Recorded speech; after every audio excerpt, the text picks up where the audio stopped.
I'm the real heiress the billionaire just officially adopted into his family. The moment I walked in, the fake heiress burst into tears, apologizing and insisting on giving me her room. The drama of the classmates' tales, two daughters vying for their parents' and elder brother's affection, is about to unfold. Meanwhile, I'm scarfing down 2 buckets of milk and devouring 20 greasy fried eggs in one go, saying, "Thank you for the invitation, but I'm here to study, no time for this nonsense."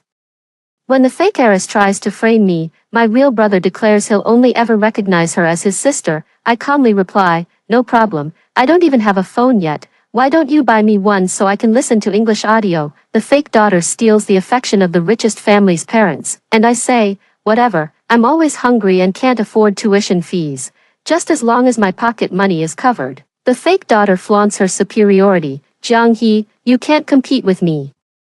Mom and Dad are mine." I remain expressionless. "Oh, here, take them all.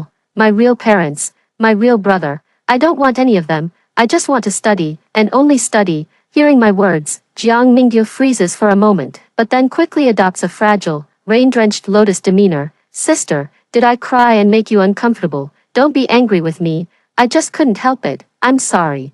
I took your place." Wah. I didn't respond, continuing to speak to Jiang's parents. "My current academic performance is poor. I'm in my first year of high school. If you have the means, please transfer me to Hengshan High School for some intensive training as soon as possible. If there's nothing else, I'll go back to my room to study now." Jiang's father was astonished by my disregard toward them, his hand reaching out as he tried to speak but hesitated. "Xiao He, you..." Jiang's mother broke down in tears. "Xiao He, we're your family." Jiang Minji, meanwhile, held on to Jiang Mingyu and shouted at me, "Rude little girl without any manners. This is my bank account number. If you're going to give pocket money to your child, please transfer some to me. Thank you." I paid no attention to Jiang Mingyu's sobs or Jiang's parents' cries. After handing the bank card to Jiang's father, I immediately asked the maid in her servant's uniform to take me to the guest room. Once there, she brought me food and milk. Then I began studying the difficult physics textbook. I don't care how the Jiang family people are, or what their biological parents are like. I only know that right now, I'm going to college, and I'm going to go to the best college I possibly can. For someone like me, with average talent, only by studying with all my might, pushing myself to the limit, can I achieve what I want to achieve. That night, Jiang Mingyu came looking for me, glaring fiercely and saying, "Jiang He, I underestimated you. I never thought a bumpkin like you would have such cunning tactics, but someone like you isn't worthy of being my opponent. You'll learn that." Jiang Mingyu wore a triumphant expression. Finally, as footsteps sounded outside the door, she grabbed my hand and then threw herself heavily onto the ground. "Sister, wah, sister, even if you hate me, how could you push me down like this? I have the citywide violin competition tomorrow." "Wah, wah, sister, I'm sorry. It was my fault for taking your spot, for stealing Mom and Dad's love and my brother's affection. I'm so sorry, I'm so sorry." Wah. Jiang Mingyu cried out loudly, begging for mercy. Soon, Jiang Minji rushed in and shoved me hard to the ground, shouting, "Jiang He, how could you be so cruel? Your misfortune isn't Mingyu's fault. She's innocent." After yelling at me, Jiang Minji quickly stepped forward, picked up Mingyu, and gently asked, "Mingyu, how are you? Where are you hurt? Let me see." "Woo, woo, brother." Jiang Mingyu buried her face into Jiang Minji's chest, her voice soft and tender, whimpering helplessly like a little animal. Jiang Minji spoke soothingly, "Don't worry, you're the one I've cherished since childhood, the only sister I've ever had. I'll only ever recognize you as my sister for the rest of my life." On that point, "I have no objection," I said, my voice sharp and cold. "You can acknowledge Jiang Mingyu as your sister and ignore me." When Jiang Minji heard my words, he looked up in shock. "But can you buy me a phone, get me a SIM card, and preload 5 years worth of phone credit? I know you spend more than this amount on gifts for Jiang Mingyu every year." I looked at Jiang Minji seriously. "I'm not competing with Jiang Mingyu for you. You're just Jiang Mingyu's brother." Jiang Minji looked shocked after hearing it, suddenly seeming to realize something. Releasing Jiang Mingyu, his eyes fixed on me. His eyes reddening again, his fingers trembling uncontrollably. This time, the redness in his eyes seemed to be for me. His careful examination of me, was he seeing the 7/10 resemblance in our eyebrows and eyes? but I don't care. All I want is the phone. I need a smartphone capable of accessing the internet to download some English audio files. I always pick option C for English listening, no matter what. I've never understood a thing. On a 30-point test, I consistently score only 6 points. The teacher speaks too fast. My mind can't focus. I can't keep up, so I often don't remember the English lessons during class and can't catch up afterward. This is the part that bothers me the most. Of course, my classmates mentioned that you can look up tutorials for math and physics on your phone, and with a few tweaks, you can even get detailed step-by-step solutions and teacher explanations. I need that too. I originally planned to ask the housekeeper the next day about what apps I'd need on a phone, but I was too eager, so when Jiang Minji showed up, I decided to ask him first. They don't like me and don't want me to become part of their family anyway. It's fine, I can just not become one, just give me my phone. The next morning, I woke up early and went to the kitchen, grabbing a jug of milk, a whole plate full of about 12 fried eggs, and a large piece of bread. Then sat down in the kitchen and started eating. My biological parents are so rich, I can finally afford milk and eggs, and they're fried with oil, too. I need to eat more, otherwise, I'll keep feeling dizzy every day, unable to focus in class, and have to repeat learning each point over and over again. I need to eat until full. I need to consume these nutritious foods so my brain can function properly and my body can stay strong. Just as I finished the egg, I heard Jiang Mingyu calling out, "Dad." "Mom, I didn't see you in the dining room. Why did you go to the kitchen?" I turned around and saw Jiang's mother leaning on Jiang's father's shoulder, covering her mouth and sobbing uncontrollably, tears streaming down her face. Jiang's father had red eyes, just like Jiang Minji's, filled with regret or pity. Perhaps, I have nothing to explain, nor do I need their sympathy. I just walked straight past them. It's the first semester of my sophomore year, and I'm ranked among the bottom 50 out of 300 in my grade. I don't have time to play the melodramatic games these classmates love. You don't love me, I'm so heartbroken. You must love me, or I'm not your real daughter. Spending even 1 second with them would make my life a little worse. That won't do. Later that day, while I was struggling to memorize my biology textbook in my room, Mr. Jiang came to find me and handed me my bank card and a beautiful handbag. "I've deposited 1 million into your account, and I also withdrew 100,000 in cash. You're still young. Carrying too much money isn't appropriate. Spend it first, and if you need more, just ask me." I smiled politely, bowed, and said, "All right, thank you, Dad." "Ah." Xiao He, Jiang's father hesitated again, then finally left. I'm just puzzled. Wasn't this the same person who, when I first walked in, glared at me with suspicion and threat after Jiang Mingyu started crying? Why is he acting so strangely now? Jiang Minji came to find me too, saying, "This is the latest model of the Fruit phone. The SIM card is already set up with unlimited data. There's 10,000 yuan worth of credit preloaded. Enough for years of calls. All the chat and payment apps are already installed and your accounts have been set up for you. I've also preloaded 10,000 yuan into the payment app. Thank you." I finally felt happy. "Don't worry. I'll keep my promise. I won't compete with Jiang Mingyu for you, and I won't ever acknowledge you as my older brother." Jiang Minji turned red with anger. You do whatever you want." He stormed off as if his behind were on fire. Seriously, he told me not to recognize him, but when I didn't, he got upset. "Forget it. I don't have time to play games with these rich folks right now. I need to study." I fumbled around until I finally found this magical software, the browser, and started asking all sorts of questions, downloading various free learning and practice apps from the App Store. "Hello, Xiao He. My name is Wu Mengli, a graduate of Jinghua University. Your parents think you might be under a bit too much academic pressure, since I did fairly well on the college entrance exam. I'd like to share some experiences and have a chat with you." Mengli was very straightforward, saying she was a psychological counselor, essentially a psychiatrist, and that from the moment I entered the house, I had shown an obsessive attitude toward studying. They suspected I might have post-traumatic stress disorder, so they invited her, a psychologist, to take a look at me. I cooperated fully, because I thought she could help solve my problem of being unable to focus on reading. At the end of our conversation, I said, "I know I'm not cheerful, I'm overly rigid, maybe what you described.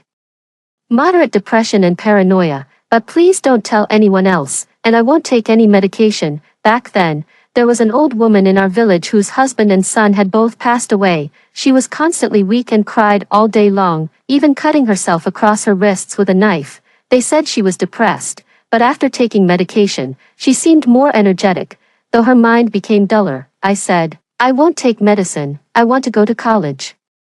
Mengli looked at me with such tenderness and said, "You don't have to take it, it's okay, you can keep going even with some suppressed sorrow and depression. We humans can walk forward while letting grief pass through us." She also asked, "Is there anything else you'd like to ask me?" I asked, "What do I need to do to get into a better university?" "Yes, my obsession, my goal is to get into university. All other needs, all the noise and distractions, can wait. I must get into university, finally." Mengli comforted me, saying that choosing a school like Hengshan High School, intense, like military training, with heavy pressure, was acceptable, as long as I gave myself room to gradually improve, start from the basics, be raw, like a wild man, let emotions pass through your body freely, and then, slowly keep moving forward. I said, "Okay." I used my new phone to order a bunch of Hengzhou mock exams on a shopping app, along with bedding, a basin, and some small bread and milk for accommodation. I was preparing everything properly for the night, planning to move into the dorm the next day, when Jiang Mingyu showed up again. "Jiang He, you really play the part of a pitiful, depressed person convincingly." Jiang Mingyu wore a sleek, shiny, soft pink robe that looked incredibly high-end, like a princess scolding a maid. She crossed her arms and glanced sideways at me, saying, "But I'm not like Mom and Dad or my older brother. I won't be fooled by a bumpkin like you." I said, "Whether you believe me or not, I don't want to compete with you." My brand new, 50 yuan cotton summer undershirt, bought with free shipping, was soft and warm, and I'd actually bought a full set of 3. Jiang Mingyu immediately got angry. She stepped forward, grabbed the collar of my autumn shirt, and whispered fiercely, "Jiang He, how dare you say you didn't compete with me? You didn't argue with me. Instead, you deliberately acted indifferent toward your parents and older brother, insisting only on the phone, desperately emphasizing how hard your past life had been. You didn't argue with me. Instead, you acted so pitifully in front of our parents, starving, freezing, utterly destitute, so they only worried about you. You didn't argue with me, but you're acting so miserable, making everyone in this family feel sorry for you. Jiang He, how can you say you didn't compete with me? Do you know that before you came back, I was their only treasure? Why did you have to come back?" Jiang Mingyu tightly gripped the collar of my shirt, gritting her teeth, her eyes filled with such hatred it seemed she could kill me 1,000 times over. I pried her fingers one by one from my collar, staring straight into her eyes and saying, "But Jiang Mingyu, this was always my parents, my brother, my home. You're the one who should have been impoverished, too sick to afford treatment.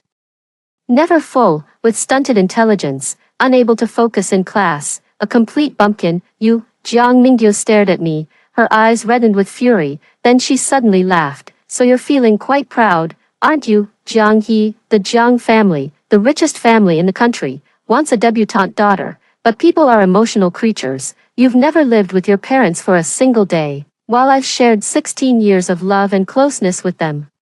Even if you are their biological daughter and your brother's real sister, do you really think they'd choose you over me?" Jiang Mingyu chuckled softly. "Jiang He, I'm Mingyu, and you're just grass. They'll never pick you, do you understand?" "Jiang Mingyu, I really didn't want to compete with you. I don't care about anything except going to college." "Okay, that's enough. It's time for me to memorize vocabulary. You should leave now. Don't interfere with my studying. I've already been distracted for 10 minutes. I don't even know how many words I've lost." I shoved Jiang Mingyu out. She sneered, "Jiang He, you can't beat me. I'll make you realize your place. Dad, Mom, brother, what they love most is only me." I didn't care anymore and started reciting, abandon, Mom, sister has such a heavy academic burden already and is already falling behind. Won't going to Hengshan High School put even more pressure on her? How about letting sister attend Diyao High School instead? I'll be there, so I can take care of her immediately if anything happens. Besides, I was thinking, if sister doesn't do well academically, attending a prestigious school like Diyao would still give her more options. She could pursue her interests, make valuable connections, and even keep open the possibility of studying abroad in the future. Don't you think that makes sense? The next morning, after breakfast, when my parents were about to send me off to school, Jiang Mingyu suddenly started clinging to my mother's hand, pouting cutely. Jiang Mingyu then turned to my father and said, "Dad, don't you think what I said makes sense?" I was so worried about sister going to Hangzhou that I couldn't even sleep last night. Old Jiang, well, I honestly didn't think of that before, my mother said, turning her gaze toward my father, then gently squeezing Jiang Mingyu's hand. Mom always knew, Mingyu is such a good child. She truly cares about her sister. Xiaohe's mental state is indeed concerning, obsessed with studying, under immense pressure. And another round of intense studying would be too much. The psychologist previously said Xiaohe can't withstand any strong stimuli. Zhang's father discussed briefly with his wife, then directly instructed his secretary standing nearby, Kane, contact them in advance and arrange Xiaohe's enrollment at Diyao. My wife and I will personally escort Mingyu and Xiaohe to Diyao later. Are you even going to ask for my opinion? A person really can't help but laugh when utterly speechless. They clearly have the power to arrange where I go to school, to fulfill my wishes, but all it takes is a single word from Jiang Mingyu, and they immediately make decisions on their own. I'm standing right here in front of them, a fully grown adult. Sister, we're doing this for your own good, too. If your mental health can't handle the pressure of intense studying and something happens, we won't be able to take care of you in time, and besides, for your personal development. Diyao is a prestigious high school where the curriculum is very flexible. The teachers are all excellent, and there are plenty of options available. If you're aiming for the National College entrance exam, there are dedicated teachers to guide you. Many subjects are directly aligned with international universities, making it very convenient if you decide to study abroad later. In front of Zhang's parents, Jiang Mingyu appeared as a beautiful doll with pure, innocent eyes and boundless kindness. Like a little princess, exceptionally well-behaved. Xiaohe. Mingyu is right, just follow our arrangements, we won't harm you. Zhang's father spoke gently. I said, I want to go to Hengshan High School. I coldly stared at them. Sister, maybe you've grown up in a small place and don't quite understand, but Diyao is truly a better choice. Mom and Dad and I aren't lying to you. Jiang Mingyu began sobbing. Sister, I'm sorry. I only wanted to do what's best for you, but it's all my fault. I really am thinking only of your well-being. Zhang's father looked at me, his expression clearly impatient. We've already told you, your perspective is too narrow. We and Mingyu have seen more in life, and we would never harm you. Get in the car, old Jiang, the child has just returned. She doesn't know anything yet. What are you doing? Seeing Zhang's father's tone toward me turning harsh, Zhang's mother quickly pushed him. Mother Jiang gently comforted me. Xiaohe, your parents would never harm you.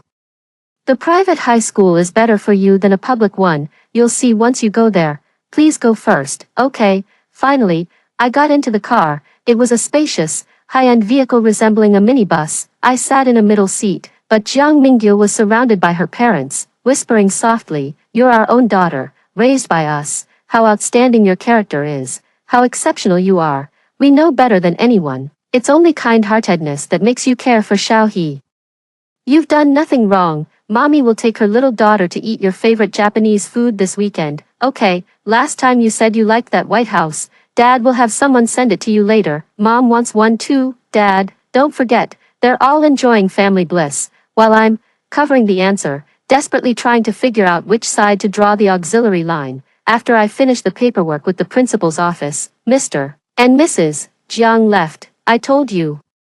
You can't beat me, Jiang He. As soon as Mr. and Mrs. Jiang were gone, Jiang Mingyu let go of my arm, her face full of smugness. She added, Enjoy your life of being ignored and ostracized, you useless, bottom-of-the-barrel waste. I didn't respond to her. The reason I didn't fight tooth and nail to come to Diyao is because of the school counselor, Meng Li, who came here before. She told me that if I really struggled with my studies, I might as well try aiming for a sports track instead, especially since elite high schools have resources in that area. I can endure hardship. I've done so much farm work and built up my strength again. Maybe sports could be my breakthrough, something I could use to get into college, just like Jiang Mingyu's violin. Indeed, as someone who can barely speak 2 English sentences, and even those come out with a curry accent, or as someone who still can't understand a lesson after a teacher has explained it 3 times, who spends every break, lunchtime, and after-school hour studying yet still scores below 50,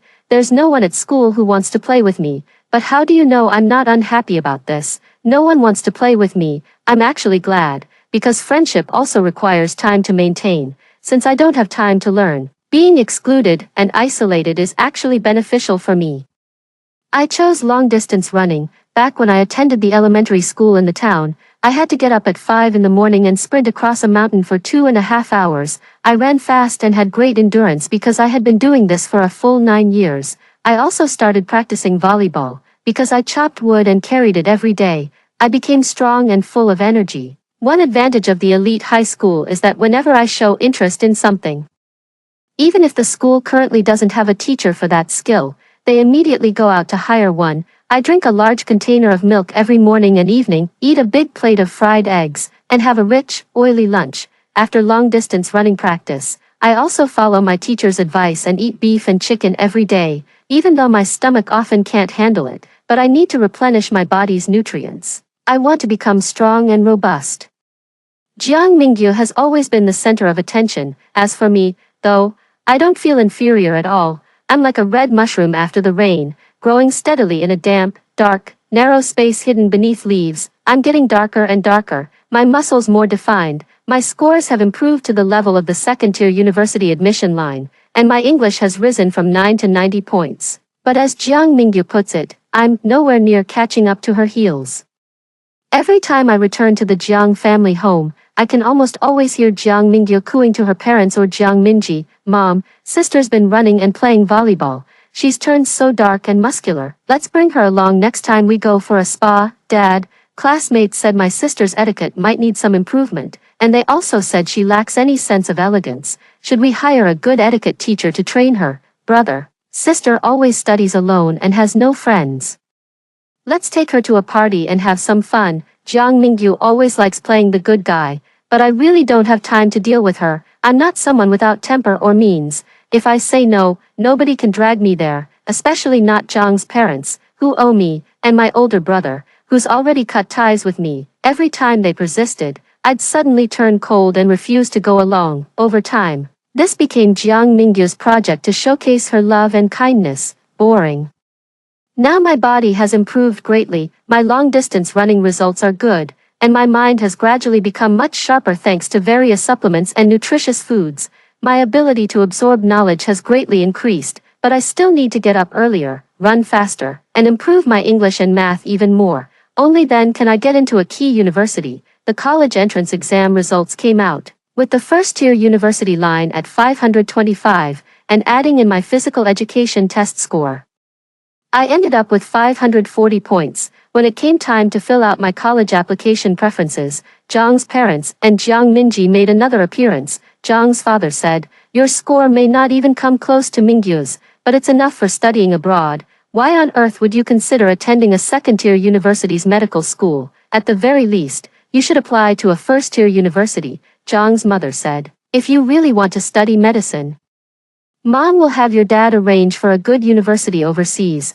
Whether it's a preparatory program or not, we'll make sure you get proper training," Jiang Minji said. "Your parents always have more insight than you do. Listen to us when choosing your college and major. You'll save yourself a lot of trouble." "That's right, sister, we're rich, so let's go to a top university and study a great major," Jiang Mingyu said, her fake politeness perfectly natural.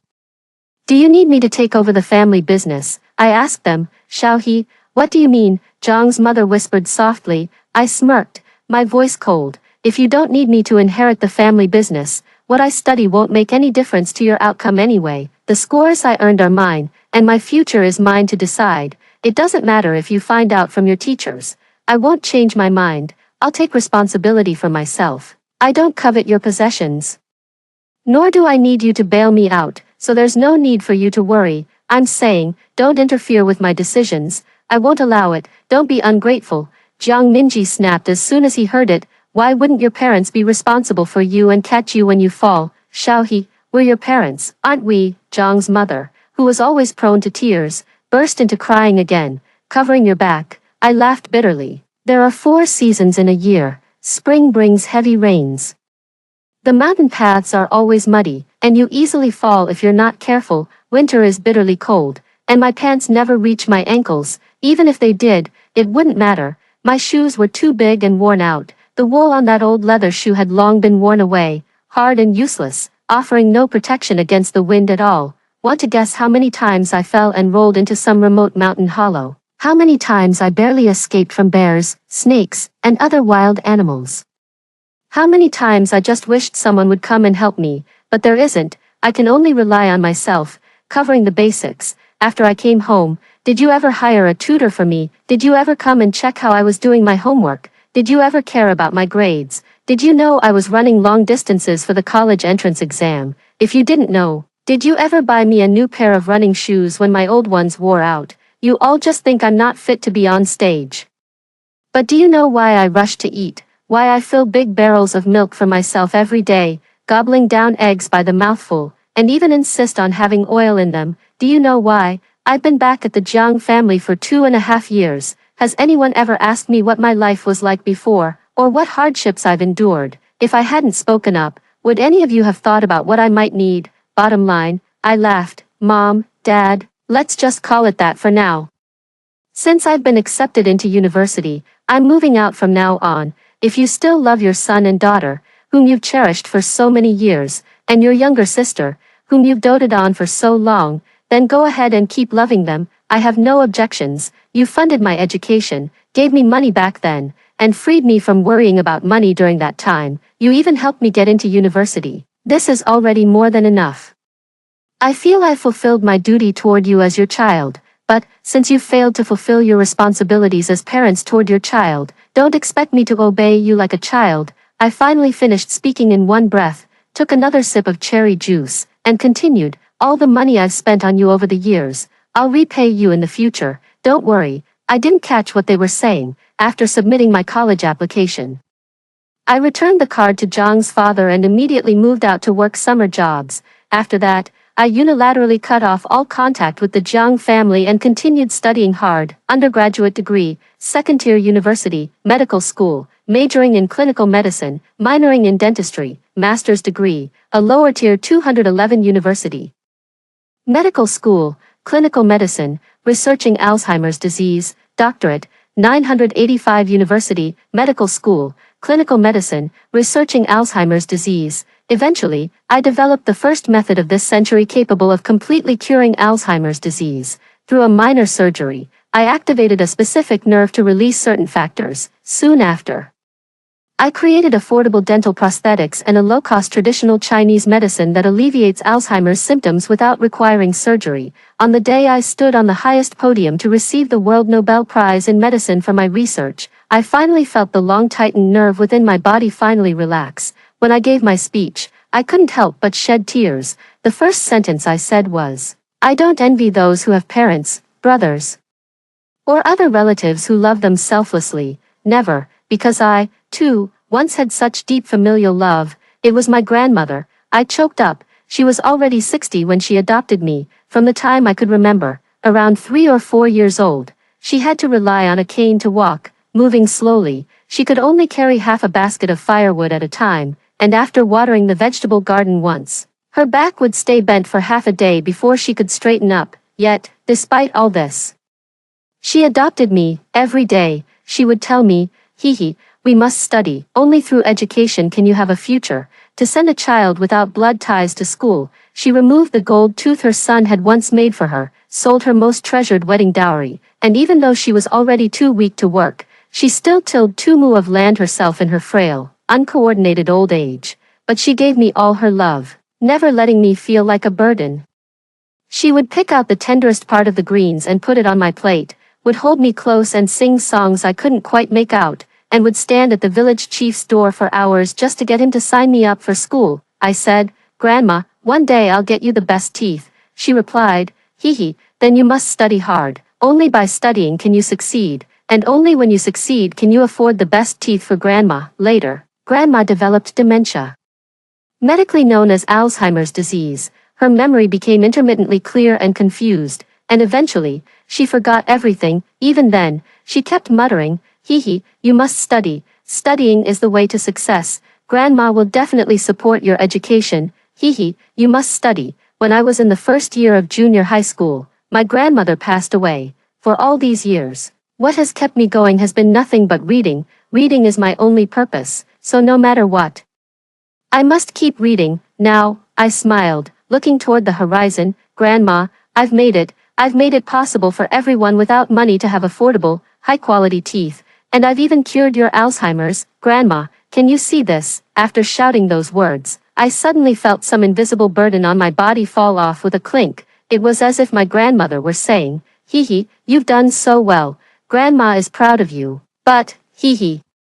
You must keep moving forward and take care of your own little life." The dentures I developed, the medication that alleviates Alzheimer's, and even the surgery that cures it, each is named after Grandma Zhao Qiuyu. After seeing my speech on TV, Jiang's parents and Jiang Minji came looking for me. "I'm sorry, we've been too neglectful of you," Jiang's parents said. Jiang Minji also said, "Jiang He, I'm sorry." I smiled. It's okay. Maybe the amount of familial bonds a person has in life is predetermined. Meeting Grandma was already enough for me. Then I automatically blocked out what they were saying and turned around to leave. Because I had been deeply loved by my grandmother, I knew from the very first glance when they came to pick me up that they didn't love me. Fortunately, I only loved my grandmother. Later, I heard that Jiang Mingyu eventually realized it herself, went to tell Jiang's father and mother, as well as Jiang Minji, about her hostility toward me, but they didn't blame her. It seemed that all four of them felt deep regret for not giving me enough love and care. "Oh, it's fine, I only love Grandma anyway." The end. They say I'm a carp leaping over the dragon gate, but all I want to do is bubble at the bottom of the water. My name is Tan Yen. The day I was found by my biological parents, I was slurping a bowl of beef noodles for 8 yuan at a small noodle shop in the city's village area. With a few scattered oil spots floating on the soup, two men in suits, every strand of hair exuding an air of luxury, stood respectfully beside the greasy plastic table, calling me Miss Second. The sound of slurping noodles throughout the shop came to a halt. The chopsticks of the shirtless guy at the next table dropped a braised egg back into his bowl with a soft clack. "Your father is Mr. Shen Baizhou." The man at the front spoke in a hushed tone, as if afraid of disturbing something.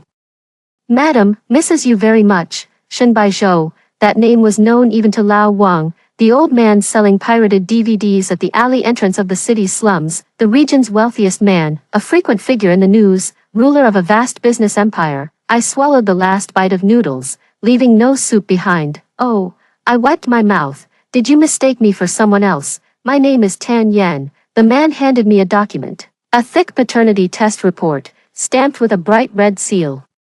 Like a verdict of fate, I didn't even bother to open it. "All right," I stood up, grabbing my canvas bag that had seen 5 years of use, its corners worn thin. "Then let's go." The car that came to pick me up was so understated it was almost absurd, but the moment the door closed, it sealed out all the noise and bustle outside. Inside, the air carried only the scent of leather and an expensive incense. Outside the window, the drab, gray buildings of the urban village flashed past in rapid succession, like a faded reel of old film. My new home lies in the most expensive hillside villa district in the city. The car rolled through ornate iron gates, passed across vast lawns meticulously trimmed, and came to a stop before a white mansion glowing with light, resembling a palace. The light from the crystal chandelier stung my eyes slightly. A middle-aged couple of exceptional demeanor stood at the doorway. The woman, her face well preserved, was weeping uncontrollably as she nearly threw herself at me. "My child, Mom has finally found you."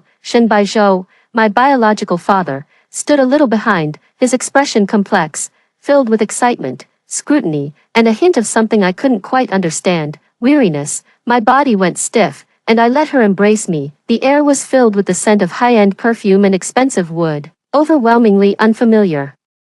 I became the lost and found second daughter of the Shen family. The Shen family was large, with many people. Above me is an older brother, Shen Yuhuai, 5 years my senior, already part of the group's inner circle and a guaranteed successor. His gaze toward me is like that of someone observing a flawed item suddenly placed on display, polite, distant, laced with a condescending assessment. And then there's a younger sister, Shen Qiyue, 1 year younger than me. It said she was the child mistakenly switched at birth, even after I was reclaimed. She still remained in this household as an adopted daughter. She's exquisite and beautiful, like a doll in a shop window. She plays the piano beautifully and dances elegant ballet. She calls me Yan Yan Ji, her voice sweet to the point of cloying, but her eyes hide needles. My mother, Ms. Zhen Shui, seems desperate to make up for 20 years of lost time in just one night. Yen Yen, look at the room mom has prepared for you. Do you like it? Pushing open the heavy door, I nearly got blinded. A huge princess bed, layers of lace curtains, purple walls, a full wall of floor-to-ceiling wardrobes filled with countless dresses, brands I couldn't name but clearly worth a fortune. The vanity was cluttered with bottles and jars of skincare and makeup products, sparkling brightly. It felt like I'd accidentally walked onto the set of some shoujo manga. Pretty nice, I said dryly. Mom's taking you shopping tomorrow. We'll get everything you're missing, Shen Shuyi said enthusiastically. And we'll hire the best stylist to design your look. With such a great foundation, you'll look even more beautiful than Sheng Yu when you're dressed up. Shen Shengyue stood right beside her, her sweet smile momentarily frozen. No thanks, Mom, I said, casually tossing the old canvas bag off my shoulder onto the thick carpet. I'm fine like this. It's comfortable. Shen Shuyi was stunned, her eyes reddening again. You're still blaming me, aren't you? No, really. I quickly interrupted her. I'm just lazy. She clearly couldn't grasp what that word meant in the context of the Shen family. Shen Baizhou's arrangement for me was straightforward. Since you're back, you need to learn the proper rules and understand the essentials. In the study, he sat behind a large redwood desk, his fingers tapping the surface. First, go with your brother to the company to get familiar with the environment. Start from the bottom, Yu Huai, you'll show her the way. Chen Yuhuai stood aside, his suit perfectly tailored, expressionless as he nodded. Understood, father, no need, dad, I said, sinking into the expensive-looking leather sofa across from him, feeling myself slowly disappearing into its depths. I'm not interested in company matters. Shen Baizhou's fingers paused mid-tap on the table, his sharp gaze sweeping over me like a searchlight. Not interested. Then what are you interested in? I thought for a moment, then answered seriously. Sleeping, sunbathing, zoning out, reading novels, playing games, eating delicious food, preferably without having to do anything myself, someone bringing it straight to my mouth. A strange silence fell in the study. Chen Yuhuai's lips seemed to twitch slightly, as if he were desperately suppressing something. Chen Baizhou's expression darkened. Tan Yen, a daughter of the Shen family cannot be a failure, Dad. I shifted into a more comfortable position, sinking deeper into the sofa. Being a failure is actually quite nice. No one gets in my way, and I'm free and easy. Just think of it as, you found me back to add a bit of biodiversity to the Shen family, like, say, a dried fish or something. You, Shen Baizhou shouted, slamming his hand on the table in anger. Dad, calm down. Shen Yuhuai spoke up at the right moment, his voice calm and steady. Sister just got back. She might not have adjusted yet. Take it slow. He looked at me, his eyes devoid of warmth. Tomorrow morning at 9 o'clock, the driver will be waiting at the gate. Don't be late. The next morning at 9 o'clock, I slept like a dead person on my huge, soft princess bed. A gentle knock came from outside the door, followed by the voice of my caretaker aunt. Miss Second, it's time to wake up. The eldest master is waiting downstairs for you. I turned over and pulled the blanket over my head. Tell him I'm dead. Send some paper offerings if there's anything urgent. Silence came from outside the door. About 10 minutes later, the knocking sounded again, this time with an unmistakable firmness. Tan Yen, open up, came Shen Yuhuai's voice, cold and emotionless. I struggled to get out of bed, my hair a messy nest, eyes still heavy with sleep, and cracked the door open a sliver. Shen Yuhuai stood outside in a perfectly tailored dark gray suit, looking like a walking luxury ad. He frowned, eyeing me in my crumpled pajamas with wild hair. His expression dripping with disdain. 10 minutes. Get ready and come downstairs. He issued the order. Brother, I rubbed my eyes and let out a huge yawn. Let's talk about something. Look, the family won't starve without me, and the company won't miss one worker. Why torture each other? You'll be at ease. I'll save my energy. Wouldn't that be better? Shen Yuhuai's brows knitted into a tight knot. Father's words are orders. The Shen family doesn't support idlers. Then just transfer my household registration out, I ventured. I promise I'll only take the minimum living expenses required by law. No more Shen family money. I'll go back to my urban village and keep slurping my 8 yuan beef noodles. We'll go our separate ways. No more entanglements. Shen Yuhuai probably had never encountered such shameless, unmotivated person before, and for a moment he was speechless. Choked by my proposal, he took a deep breath, as if suppressing an overwhelming fury. I want to see you in the garage by 9:30, otherwise, the consequences are on you. He turned and walked away, his back radiating coldness. I slammed the door shut. Consequences be damned. Are you going to take my pocket money? I'd be delighted. Kick me out of the house. That would be my greatest wish. 10 minutes later, I put on my simplest t-shirt and jeans, casually tied up my hair, slung my old canvas bag over my shoulder, and strolled downstairs at a leisurely pace. In the dining room, Shen Baizhou, Sun Shuyi, and Shen Qiyue were having breakfast. The long dining table was laden with exquisite dishes, and the silver cutlery gleamed brightly. Shen Qiyue wore a Chanel suit, sipping milk delicately, her posture elegant as a painting. Seeing me, she offered a flawless smile. Miss Yan Yan, good morning. Brother has already gone to the office, he said. He won't wait for you. Sun Shuyi looked worried. Yan Yan, why did you come down like this? Hurry up and change into something appropriate, have breakfast, then go find brother at the company. Shen Baizhou set down his knife and fork with a crisp clink, his face dark and stormy. Unacceptable. Good morning. I pulled out a chair and sat down, ignoring their stares, grabbing a croissant that looked fluffy and soft. I'm not going to the company, it's boring. What did you say? Shen Baizhou's voice rose by an octave. I said I'm not going to the company.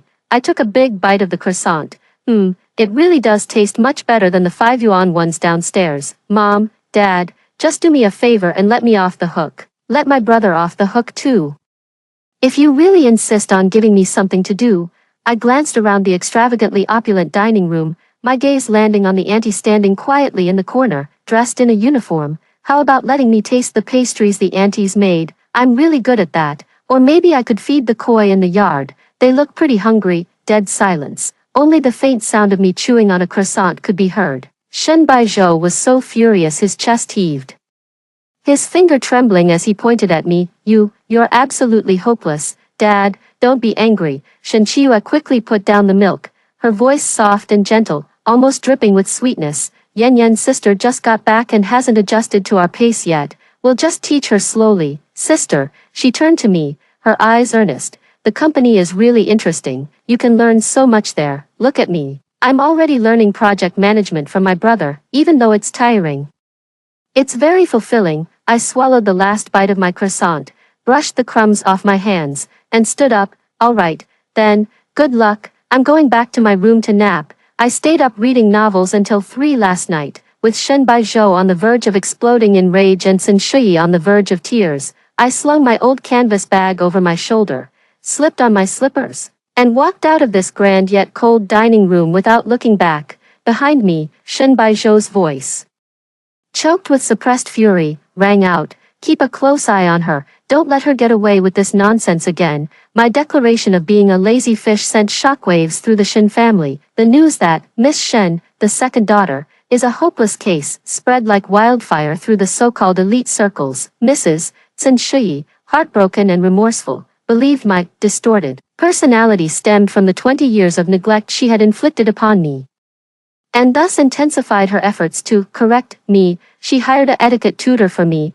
teaching me how to walk gracefully, eat elegantly, and smile properly. I wore a constricting corset and high heels, clumsily waddling like a penguin under my teacher's instructions. Stand tall, pull in your stomach, chin slightly raised. When practicing a smile, my face felt frozen stiff. Miss Tu, your gaze should be gentle, and the curve of your lips must be just right, like this. The teacher, a 50-something, impeccably proper British-style butler, demonstrated in person. I strained to pull up my lips, feeling as if my face were seizing up. Never mind, teacher. I collapsed onto the expensive velvet sofa, massaging my face. I think I was just born not to be a lady. Look at my eyes. They look drowsy when I try to soften them, and forcing a smile makes me look like I've lost control of my facial nerves. Some things just don't work when forced. Let's just let each other go. The stern face of the etiquette teacher cracked for the first time, probably never having encountered such stubborn students before. Etiquette class over. Next came the talent class. Shen Qiyue was a ready-made role model. In the music room, she played Chopin with effortless grace. In the dance studio, she performed Swan Lake with elegant poise. Sun Shuyi asked me hopefully, Yan Yan, do you prefer the piano, ballet, oil painting, or the violin? I looked at the expensive Steinway piano and said honestly, Mom, the only thing I can play is that plastic electronic keyboard I used to mess around with as a kid.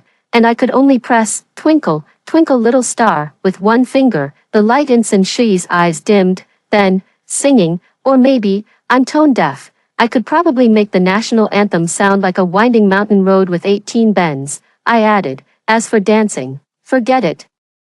I can't even coordinate my movements during radio calisthenics. Eventually, the talent class turned into a watching and appreciating session. All I had to do was sit there, listen to Shin Chiyu play the piano, watch her dance, and clap at the right moments. I was good at this. After all, back in the noodle shop, I used to tap the table twice whenever something impressive came on TV. After each performance, Shin Chiyu would look at me with her big, dewy eyes. "Big sister Yen Yen.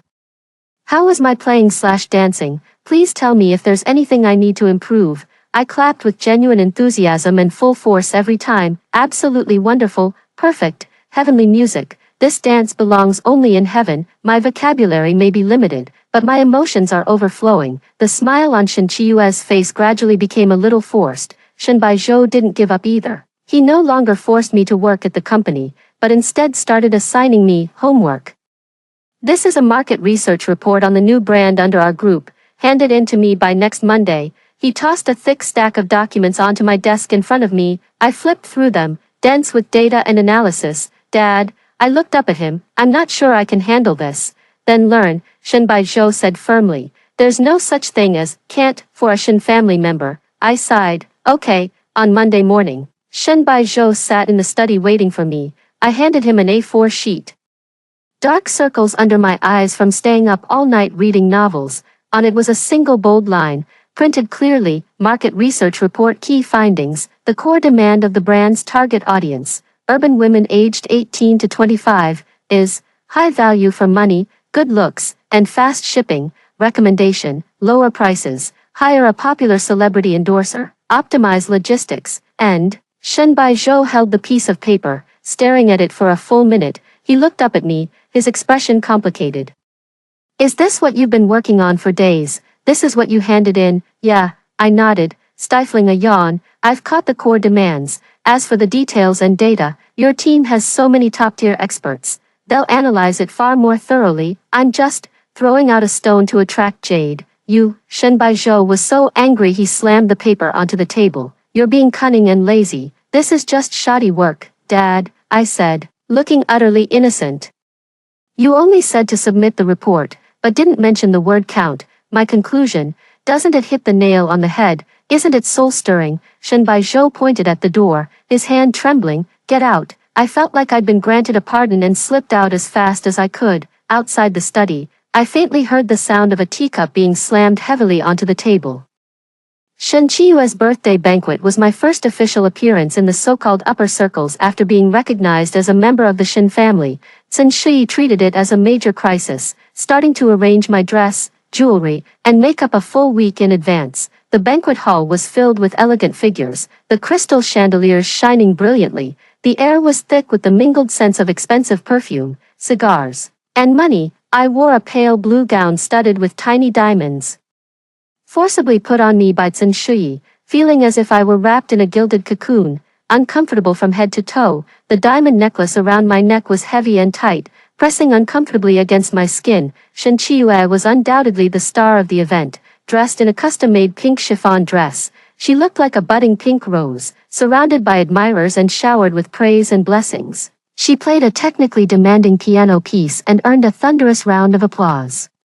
Sun Shi nudged me and whispered, "Yen Yen, why don't you play something too? Just something simple." "Mom knows you." "Mom," I interrupted, my voice quiet but clear in the slightly hushed atmosphere. "I really can't. Just pressing the keys up there would be noise pollution, disturbing to the neighbors." A few glances turned toward me, filled with curiosity and a barely noticeable hint of disdain. Shen Chiyue walked over, warmly slipping her arm through mine, her voice sweet and clear.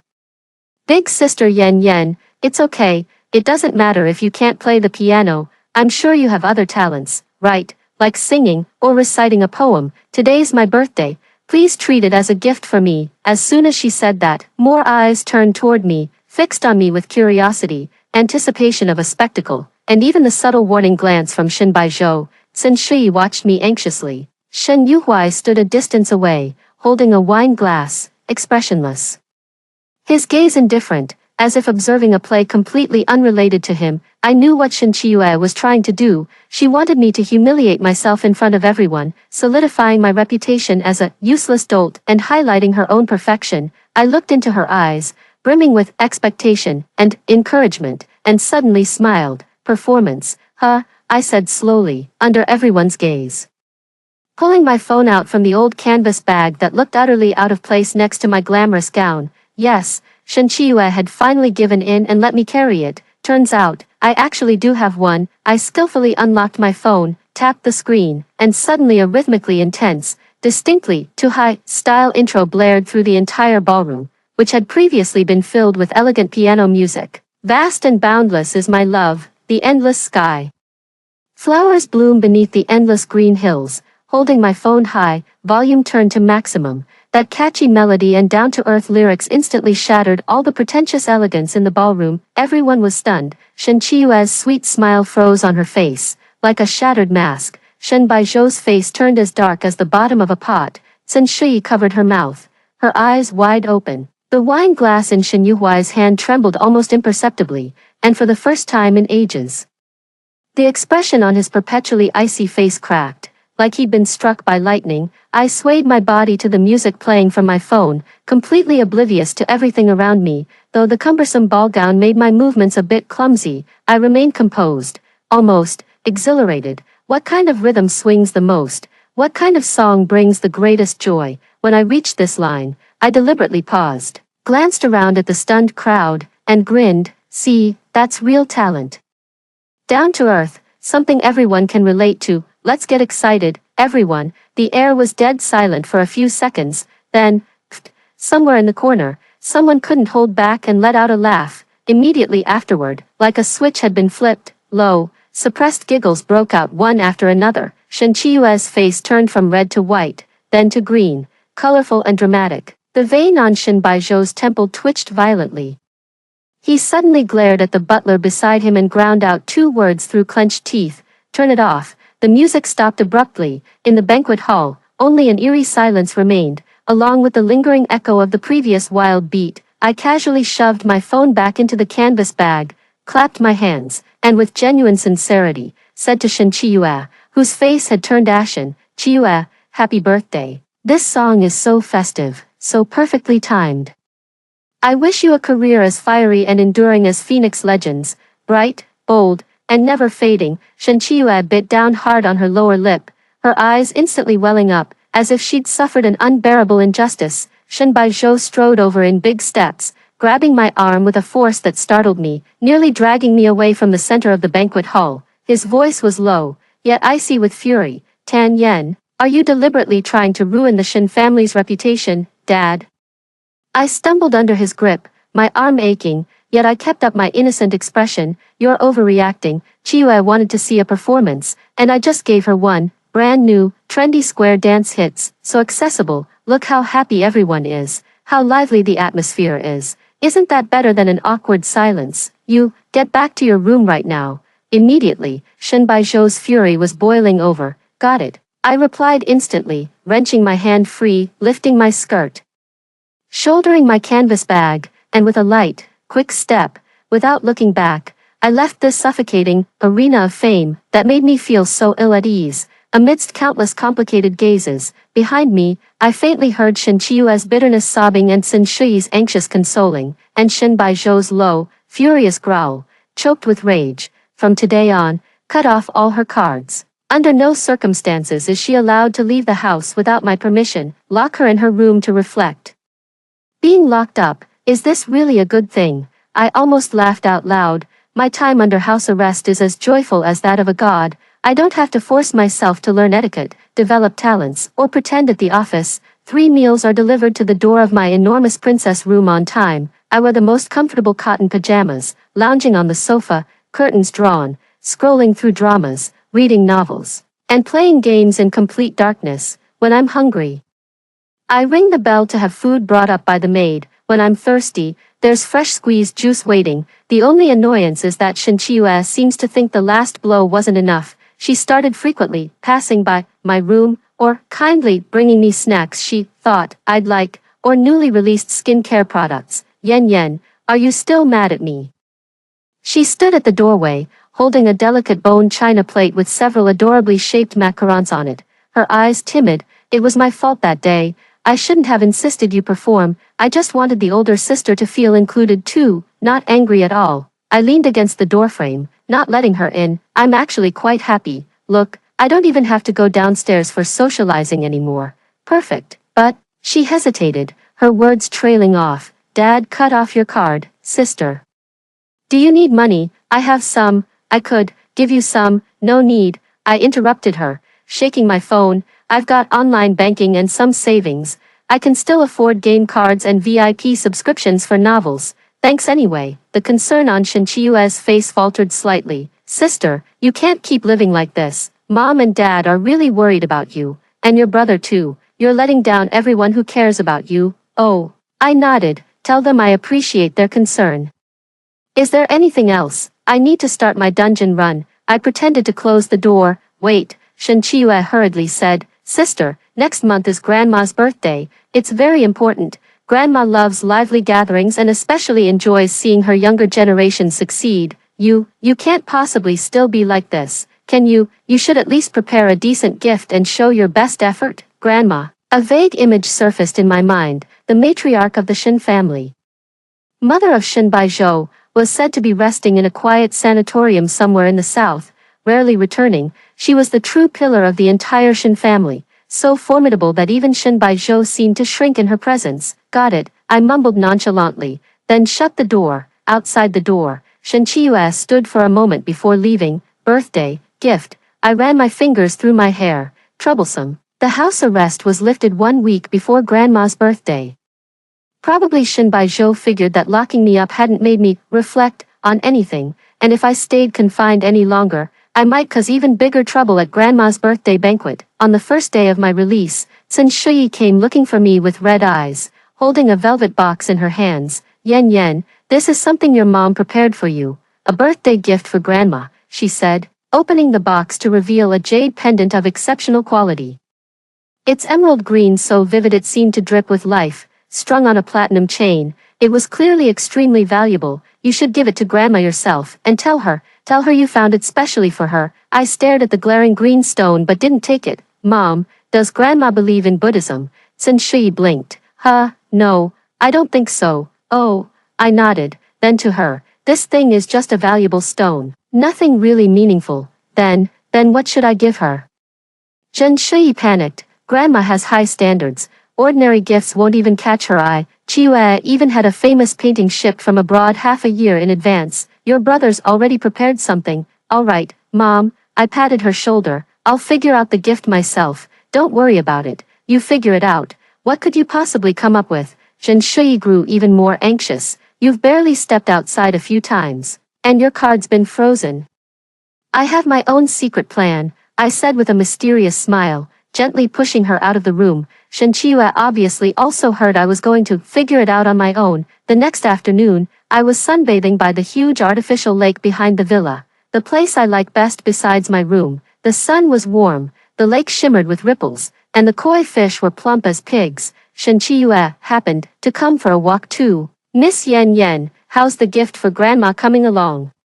She sat down on the bench beside me, her tone concerned. Need any help? I know a few good antique dealers. No need. I squinted, basking in the sunlight. I'm ready. Oh, what is it? Can I take a peek first? She asked curiously. I opened my eyes and pulled out from the canvas bag a small, roughly made clay flower pot, about the size of a palm. Inside the pot was a succulent plant, drooping and dull, its leaves slightly yellowed.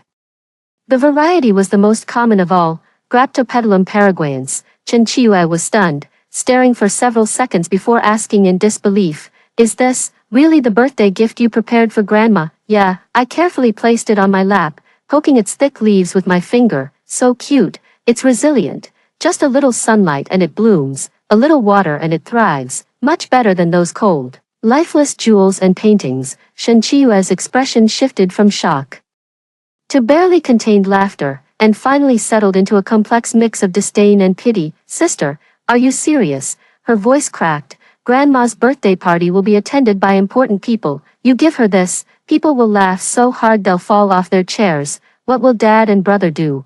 Where will they put their faces? A face is earned by oneself, not inflated by gifts from others. I shrugged. I think it's perfectly fine. It's the thought that counts, after all. Shen Qiyu stared at me, as if I were some irredeemable lunatic. She shook her head, stood up, and spoke with a condescending tone of pity. Sister, I know your upbringing wasn't ideal, and perhaps your perspective is a bit limited, but this is the Shen family. No place for you to act recklessly. If you don't care about your own dignity, at least think about the Shen family. Never mind, you'll have to figure it out yourself. She turned gracefully and walked away, her steps light and brisk. Her backlit silhouette radiating smug satisfaction. Clearly, victory was already within reach. I looked down at the slightly awkwardly cute succulent on my lap, muttering softly, Ogata, pull yourself together, be lively on the day of the birthday banquet, we'll dazzle them together. The elderly lady's birthday celebration was at least 10 times grander than Shen Qiyue's birthday party, held at the Shen family's vast ancestral mansion on the outskirts of the city. The venue featured ancient-style gardens and architecture, exuding an air of refined elegance and deep-rooted prestige. The guests arriving were clearly of even higher status, their presence commanding and imposing. Shen Baizhou and Shen Shiyi personally greeted us at the door, with Shen Yuhuai following closely behind, calm and reserved. Shen Qiyu wore a modernized qipao, graceful and charming, obediently accompanying Shen Shiyi by her side. I still wore the dress Shen Shiyi had prepared for me, this time a more subdued champagne color, yet the fabric and tailoring remained undeniably luxurious. I held my simple terracotta flower pot, wrapped loosely in old newspaper, blending in among the elegantly dressed crowd like a prop misplaced on the wrong set. Countless eyes, some overt, some covert, landed on me, filled with curiosity, scrutiny, and the unhidden mockery that had brewed after the last banquet. Look, it's her, the one who played the most trendy ethnic wind at her sister's birthday party. I heard the birthday gift for the old lady was a pot, succulent, you know, the kind you can buy for 10 yuan 3 pots on the roadside. Tisk, truly, Shen's reputation for a lifetime of excellence. Whispers buzzed around like flies. Shen Qiyu glanced at me from afar, her lips curling into a barely noticeable, condescending smile. I held my little flower pot and sat down in an unobtrusive corner, trying my best to blend into the background. The main character soon appeared.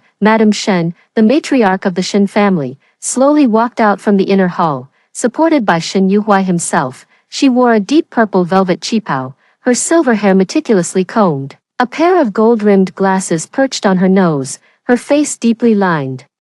Yet her back remained straight, her eyes sharp as an eagle's, scanning the crowd with an aura of authority that needed no anger to command respect. The entire banquet hall fell silent in an instant, everyone rising to respectfully bow and greet her, wishing Mother boundless blessings like the eastern sea, and longevity as enduring as the southern mountains. Shen Baizhou spoke first, wishing Grandma everlasting vitality like the crane and pine, forever young in spring and autumn.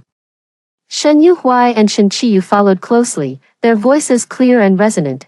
Then came a continuous stream of guests approaching to offer their birthday wishes, presenting exquisite gifts wrapped in elaborate packages, each clearly worth a fortune, rare antiques and calligraphy, top-tier jewelry and jade, precious medicinal herbs and tonics, the offerings piled high on a massive red sandalwood table beside them. Shen Qiyu presented a beautifully framed oil painting, said to be a representative work of a rising young artist. With profound artistic conception, she introduced it with ease and grace, drawing a chorus of admiration. The elderly lady merely gave a slight nod, her face expressionless, her gaze calm and undisturbed. It was my turn. Almost everyone's eyes turned toward me, eagerly awaiting an even bigger joke. Holding my old newspaper bundle, I slowly stepped forward amidst Shen Shiyi's anxious concern, Shen Baizhou's subtle warning, and Shen Qiyue's gleeful anticipation. Grandma, happy birthday, and may you be healthy and well, I said, my voice not loud but clear enough. The old lady's gaze, filtered through her gold-rimmed glasses, fell upon me, scrutinizing, yet with a hint of barely noticeable curiosity. She said nothing. I unwrapped the old newspaper, revealing the simple, coarse clay pot inside, and the succulent I had watered slightly beforehand, now looking a bit more lively. A wave of stifled gasps and snickers echoed through the banquet hall. What is this thing?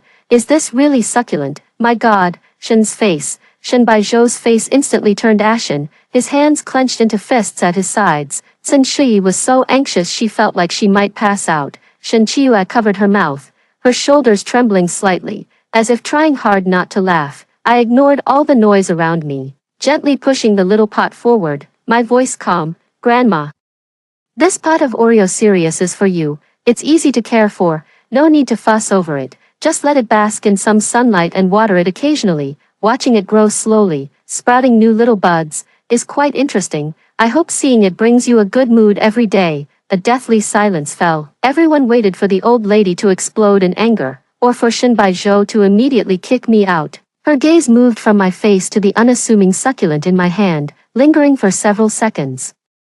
Then she reached out, not to take the priceless jewelry and paintings, but to calmly accept my humble long yu from a roadside stall. Her thin, withered fingers gently touched the thick, plump leaf. On her usually expressionless face, a smile slowly bloomed. The smile was faint, yet like the first warm ray of spring sunlight melting through winter, instantly softening all the sharp lines on her face. Good, the old woman said, her voice low, hoarse with the characteristic timbre of the elderly, yet clear and ringing through the quiet banquet hall. This gift is truly meaningful. She held the succulent pot, examined it carefully once more, then nodded at me with a smile. Little one, you've put so much thought into this. Then, turning to the butler standing nearby, she said, place this on the windowsill in my room, right next to the pot of the 18 scholars. A rare variety of camellia. Yes, madam.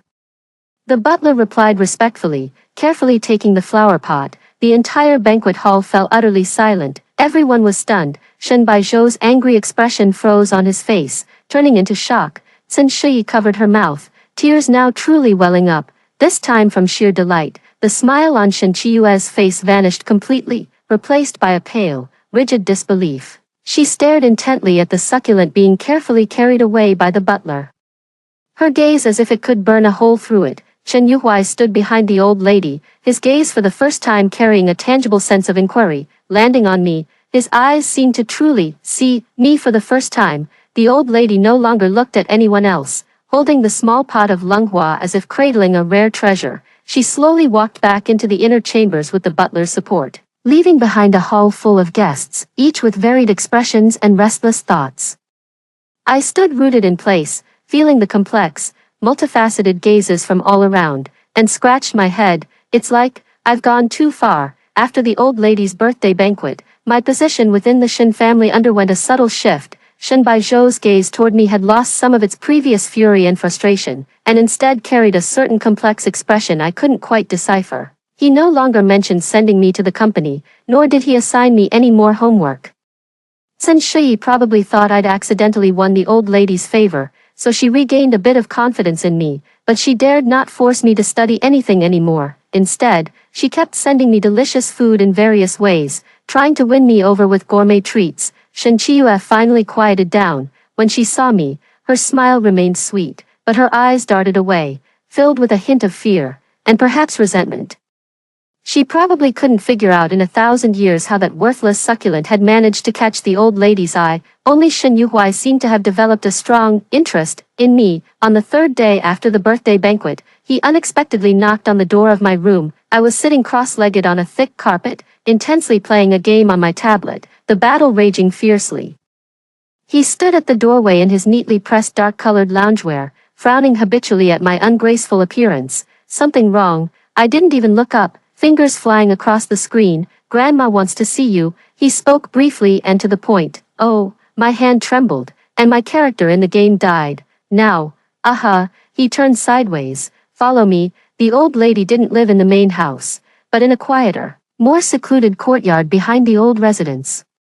The courtyard wasn't large, yet it was filled with blooming flowers and plants, meticulously tended and bursting with life. On the windowsill sat my pot of Sedum rubrotinctum, right next to a flourishing white camellia, probably the famous 18 scholars. The Sedum rubrotinctum seemed much healthier, its leaves glowing with a vibrant, healthy lavender hue under the sunlight. The old lady sat in a wicker chair, a light blanket draped over her legs, reading a book. Upon seeing me enter, she removed her reading glasses. Come here, dear, sit down. She pointed to the nearby wicker chair. I sat down a little awkwardly, facing this powerful elderly woman, my usual laid-back attitude felt hard to pull off. Your little plant there, the old lady said, pointing to the windowsill, is quite interesting. Just looking at it calms the mind. I'm glad you like it, I answered honestly. Grandma, you're not going to the company, she said straight to the point. Yeah, I nodded.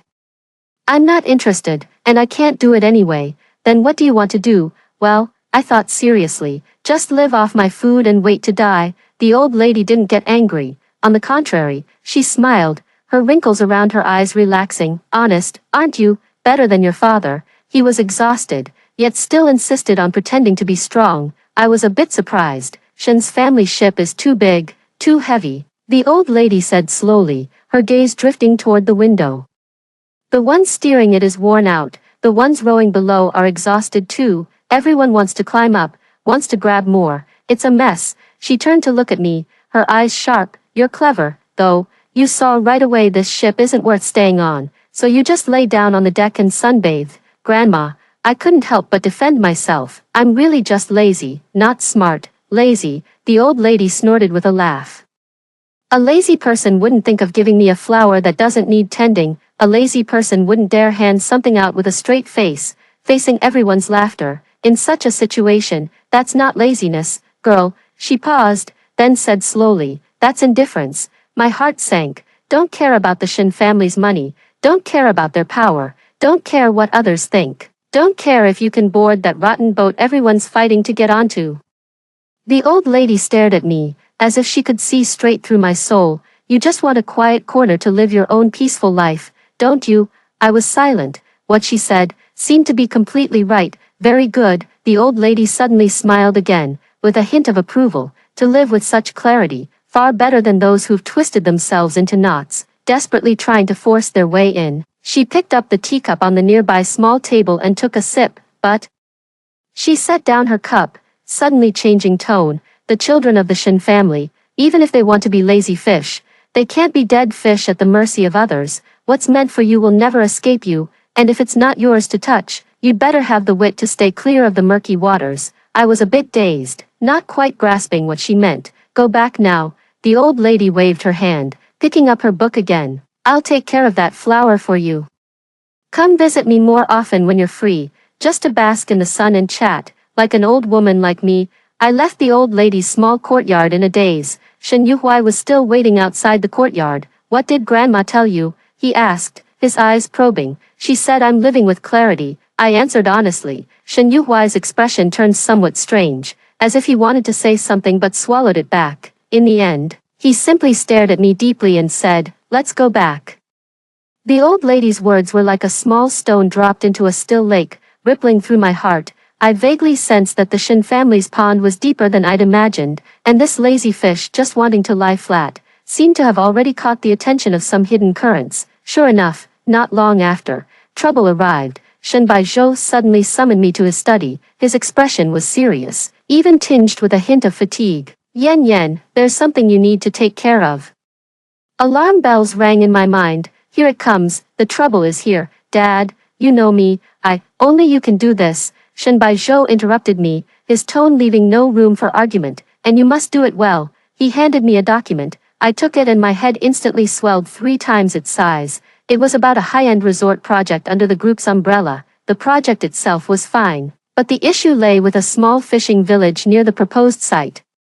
The project required acquiring part of the village's land and sea area. Compensation terms had already been agreed upon, and most villagers had signed the agreement, but a dozen households, holdouts, refused to move no matter what. The ringleader was an old fisherman named Lin, stubborn as a mule, completely unmoved by reason or persuasion. The project team has been there countless times, trying every possible approach, soft and hard tactics alike, and even a few minor conflicts have erupted, leaving things quite strained. Now, the project schedule is seriously delayed, with daily losses amounting to astronomical figures. Moreover, the news has spread, damaging the group's reputation. This stubborn old man Lin, Shen Baizhou rubbed his temples. His temper is foul and his attitude unyielding. Every negotiator we sent back was scolded. He seems biased against wealthy people. He looked at me, his expression complex. You try me. I pointed at my own nose, stunned. Dad, Do you really think I'm a negotiation expert? If I go, he might not even let me through the door. It's precisely because you've shown indifference, almost recklessness, toward the Shen family affairs that he might actually be less resistant to you, Shen Baizhou analyzed. Just pretend, you're going to check things out on behalf of Dad, find out why he refuses to move, and what his real demands are. Don't push for results, just do your best. He paused, then added. This is one of the most troublesome issues the group is facing right now. Solve it, and Dad won't care how you choose to relax from then on. That last sentence hit my weak spot right on the mark. The temptation of freedom to just lie back and do nothing was simply too great. All right then, I forced a nod. I'll go take a look, but I'm warning you in advance. Don't blame me if things go wrong. Shen Baizhou let out a sigh of relief. Have Yuhuai arranged someone and a car to go with you? Be careful. Shen Yuhuai sent one of his assistants and a driver to accompany me. The car left the bustling city and headed toward the seaside. The air gradually filled with the salty scent of the ocean breeze. The fishing village isn't large, nestled against the hills and by the sea, with most houses being low, weathered stone cottages that look somewhat dilapidated. Old fishing boats are moored at the dock, and fishing nets are spread out on the beach to dry. As soon as our car entered the village, we drew numerous wary and hostile glances. Clearly, people from the Shen group had come here too often to harass the residents. Following the address, we found old Lin's house, a small courtyard built of stones, with the gate tightly shut. My assistant stepped forward and knocked on the door. After a long while, a loud, irritable old man's voice came from inside. Get lost. I've said I won't move. No amount of money will make me move. Don't come bothering me again. My assistant looked at me with a troubled expression. I sighed, stepped forward, and called through the door. Mr. Lin, I'm not here to persuade you to move. I'm from the Shen family. Here to experience life. I'd like to stay here for 2 days. There was a brief silence inside, then, the door creaked open slightly. A weather-beaten face, deeply lined and unshaven, peered out. His eyes, sharp as knives, scanned us, finally settling on me. Shen family. His tone was hostile as he sized me up, lingering for a few seconds on my outfit, something utterly out of place in the fishing village, though it was already the most modest, casual wear in my wardrobe, before letting out a scornful snort, soft-skinned and delicate. What kind of life are you trying to experience? Get lost. The door was about to close again. I swiftly reached out and grabbed the edge of the doorframe, speaking rapidly. Old man Lin, I'm not here to negotiate. Do I look like someone who can negotiate? I was sent here by my family. They found me annoying and wanted me to taste some real hardship. Please, just let me stay for 2 days. I'll pay rent. I'll help you with chores. Old man Lin eyed me suspiciously. Sent away? Yeah, I nodded vigorously, my expression utterly sincere. My family values daughters over sons. My brother is the real treasure. A girl like me is just a financial burden. I'm such a deadweight at home. Even eating food there is considered a nuisance. That's why I was dumped on you. Please, have mercy on me. The assistant behind me couldn't help but twitch at the corner of his mouth. Old man Lin stared at me with his cloudy eyes for a full 10 seconds, as if assessing the truth in my words. Maybe it was my naturally authentic, I'm useless, I've been abandoned vibe that struck a chord with him. He grunted, finally pulling the door open. Come in, but listen, you can stay, but don't cause any trouble, and don't even mention moving. Say one word about it, and you're out immediately. Promise, promise. Absolutely not, I quickly assured him, quickly slipping inside. The assistant tried to follow, but Lin Lao Ju shot him a sharp glare. You, wait outside. The assistant had no choice but to retreat back to the car with the driver. Lin Lao Ju's home was simple, even it could be said to be simple and unadorned, a stone house with few decent pieces of furniture, but kept reasonably clean.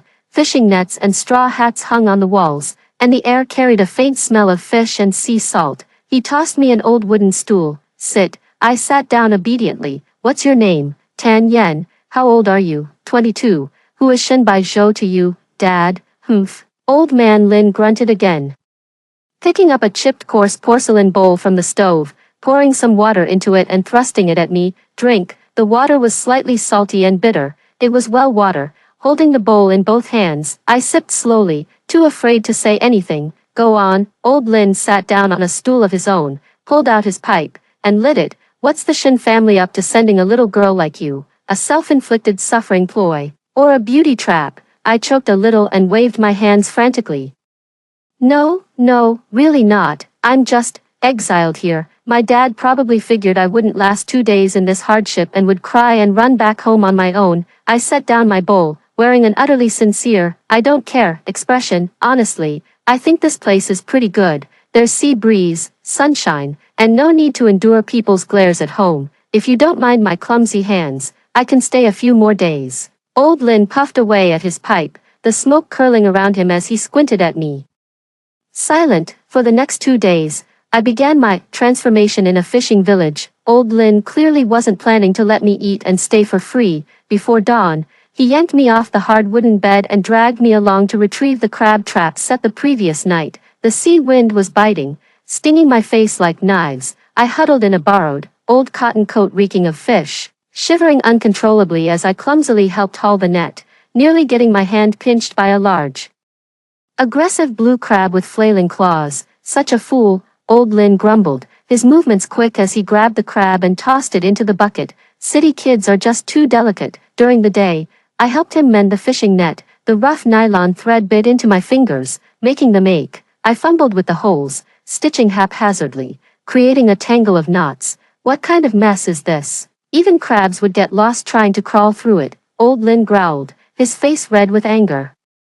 Snatching the net from my hands and taking over himself, I also had to help him dry the fish. I spread the cleaned small fish and shrimp onto bamboo trays and carried them out to the beach to bake in the sun. The seaside sun was scorching. By the end of the day, I felt like I'd been turned into a dried fish myself. Eating was even simpler to the extreme. Just boil seafood in plain water and sprinkle a little salt. Or eat salted fish with coarse rice. Even a hint of oil was rare. After 2 days, I was utterly exhausted, feeling like a dried-out salted fish, my skin darkened by a shade from the sun, my fingers bearing several small cuts, and my body permanently reeking of fishy odor. But I didn't complain or whine. The fatigue was real, and the hardship was genuine. But I noticed that although Old Lin kept grumbling, the anger in his voice seemed less intense, seeing how utterly clumsy I was. He occasionally demonstrated a few moves himself, though his tone remained as harsh as ever. On the third evening, we sat on small stools in the courtyard, drinking congee with salted fish. The sunset dyed the sea a brilliant shade of gold and red. Girl, Old Lin suddenly spoke, his voice a little hoarse. Do you know why I refused to move? My heart stirred. This was the crucial moment. I set down my bowl and shook my head. It's not about money, he said, staring out at the distant sea, his eyes hazy yet far away. That small compensation, what can it buy? It can't bring back my roots, my father, my grandfather. They all fished in this sea. This house was built by my father, stone by stone. That big slab of gray stone by the gate, where I used to lie as a child, gazing at the sea. They want to level this land and build a resort for rich people to enjoy. They talk nicely, say they'll give us new houses, move us to the town. But is that still my home, without this sea, without this dock? What am I, Lin Laojue? Just an old, useless man waiting to die. He took a sudden, forceful gulp of the porridge, his Adam's apple bobbing. I'm not an unreasonable person. Most of the villagers have already moved away. People want a better life, and I can't stop them. But these dozen or so old comrades of mine, like me, were born and raised on this coastal land. We're already halfway to the grave. All we want is to hold on to this small hope, to stay by our ancestors' graves and die in our own homes. Is that wrong? His voice wasn't loud, yet it struck me like a heavy hammer. So it wasn't greed after all. That is why it's hard to leave the land. The deep-rooted longing to return to one's origins. I recalled the old woman's words. What's meant for you won't escape you. Stay clear of murky waters that don't belong to you. This murky water is the seemingly irreconcilable conflict between the corporation and the villagers. Uncle Lin, I said softly, if, let's say, we don't relocate your dozen or so families, but instead set aside a small plot of land right next to the resort, preserving your old houses, even a small stretch of your own dock, you could still live as you did before, catching a few small fish and shrimp for your own meals, or selling them to tourists at the resort. Once the resort is built and more visitors come, you could sell dried seafood and handmade crafts. Maybe you'd even earn more than before. Lin Laojue was stunned, turning to look at me as if I were some kind of monster. Give us a piece of land. Keep the house and the dock. This is impossible. Would the Shin family really agree? I don't know.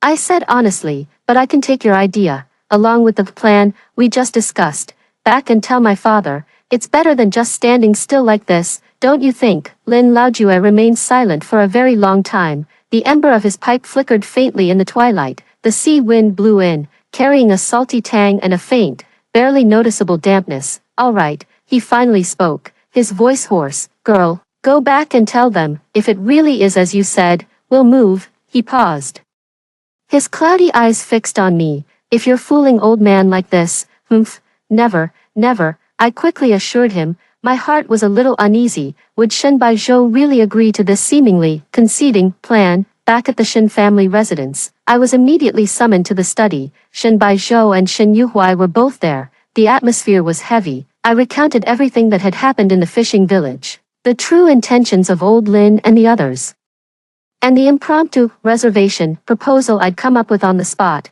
every detail exactly as it had happened. After saying that, silence filled the study. Chen Baizhou furrowed his brows, his fingers unconsciously tapping the table. Shen Yuhuai, on the other hand, looked at me with a new gaze, scrutinizing, probing, as if seeing me for the first time as his younger sister. Keep part of the village, in the resort plan. Chen Baizhou finally spoke, his tone unreadable.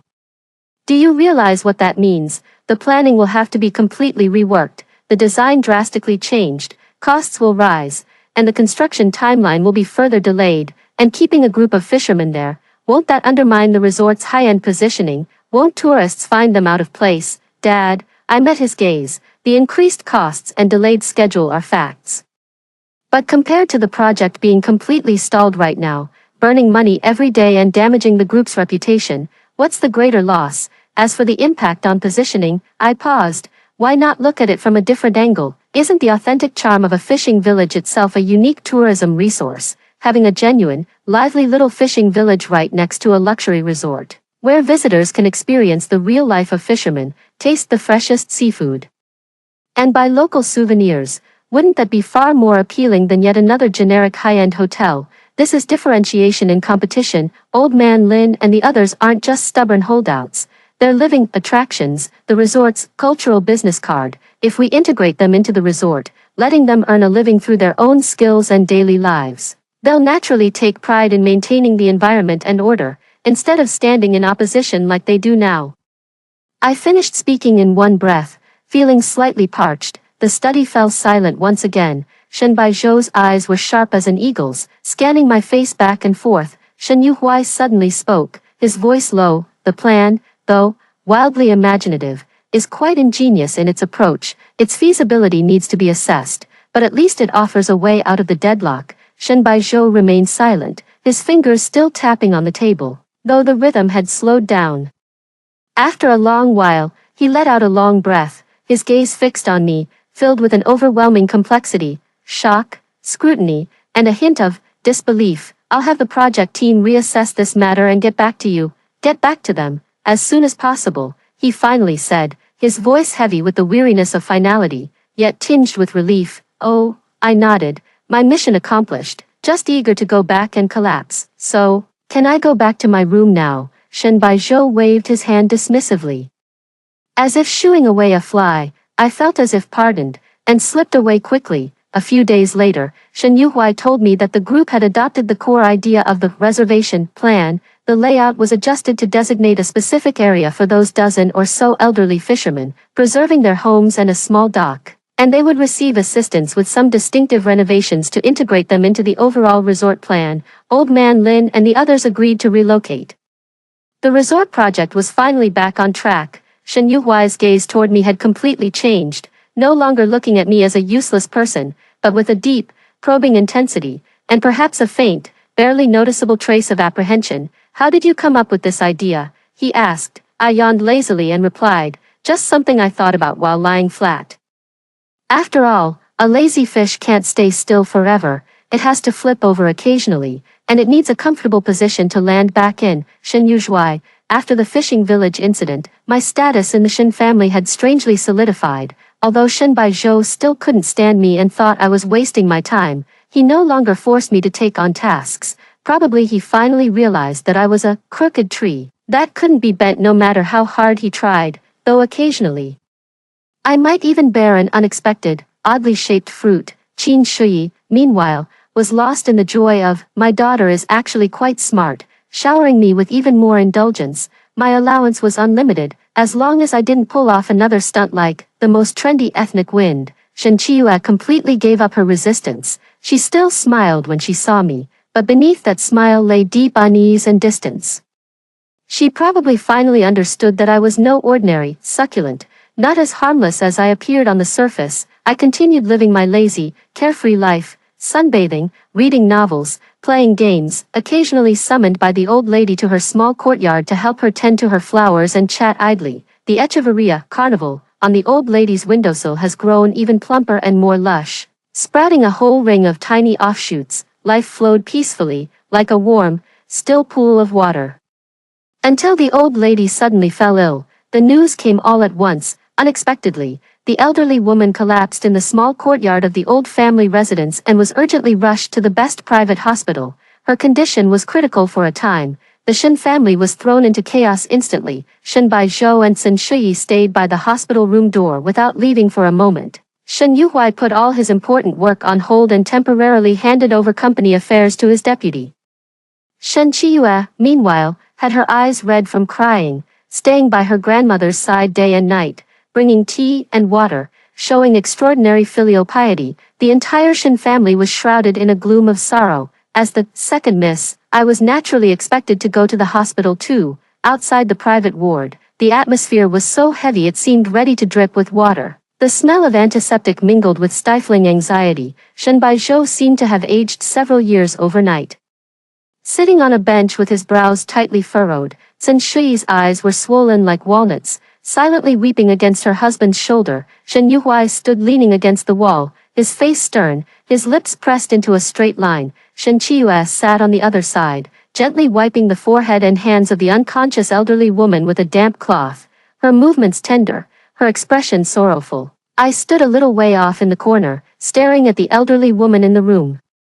Pale and hooked up to a ventilator, my heart ached too, though we hadn't interacted much. This perceptive and formidable woman was the only one in the Shen family who seemed to understand me, and even somewhat admired my lazybones attitude. What did the doctor say? I whispered to Shen Yuhuai beside me. Shen Yuhuai glanced at me, his eyes weary. The situation isn't good. He's old, his organs are failing. This time, it's dangerous. My heart sank. From then on, the hospital became the second base for the Shen family. Shen Baizhou and Shen Yuhuai took turns handling urgent company matters, spending the rest of their time at the hospital. Shen Shuyi and Shen Qiyu practically lived there, caring for the patient with utmost attention. Shen Qiyu stood out particularly. She seemed highly skilled in nursing, feeding water and medicine, giving massages, turning the elderly woman over, monitoring the instrument data. Her movements were both skillful and gentle. She always spoke softly to the unconscious old lady, sharing amusing stories from the past or reciting soothing passages from scriptures.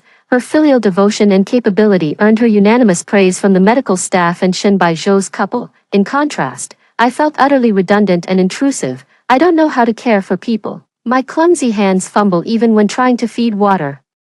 The complicated medical equipment makes me dizzy just to look at. Ask me to recite scriptures. I can only chant the skill spells from video games. Most of the time, I'd sit quietly on the sofa in the corner of the ward, watching silently, or when everyone was bustling around, I'd quietly go to the water room to get some hot water, or head downstairs to buy some fruit and snacks to bring up. Once, Shen Qiyu was wiping down the old lady, exhausted and drenched in sweat. I handed her a tissue.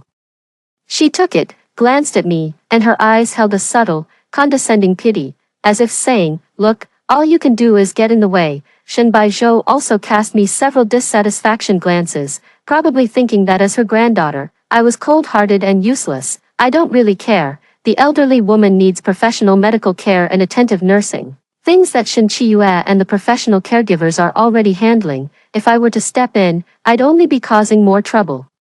Not helping at all. I just felt she might need something else. On the third night, it was my turn to keep watch. Shen Baizhou and his wife, as well as Shen Yuhuai, had all gone back home. Shen Qiyu, worn out, was persuaded by Sun Shuyi to go rest as well. The ward was left with just me, a night shift caregiver, and the steady beeping of the medical equipment. The old lady was sleeping deeply, I sat on the chair beside her bed, gazing at her pale, thin face under the light, no longer bearing the usual dignity, only the fragility of an elderly person nearing the end of life. I thought of the vibrant plants in her small courtyard, and the smile she wore when holding that pot of long yue. I got up and quietly, carefully left the ward. The hospital was quiet late at night. I found the convenience store downstairs and bought a small bag of the most ordinary millet. Back in the small tea room of the ward, I found a small saucepan.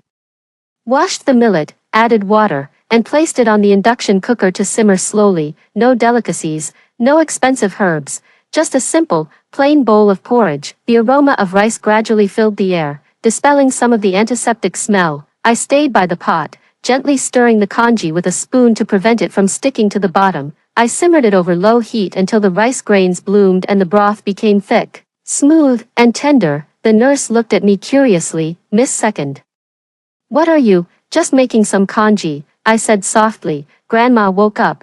She might want something light to eat. The nurse nodded and said nothing more. The congee was ready, so I scooped a small bowl and let it cool to a warm temperature. Back at the bedside, the old woman was still unconscious. I placed the warm bowl of congee on the nightstand and covered it with a lid to keep it warm.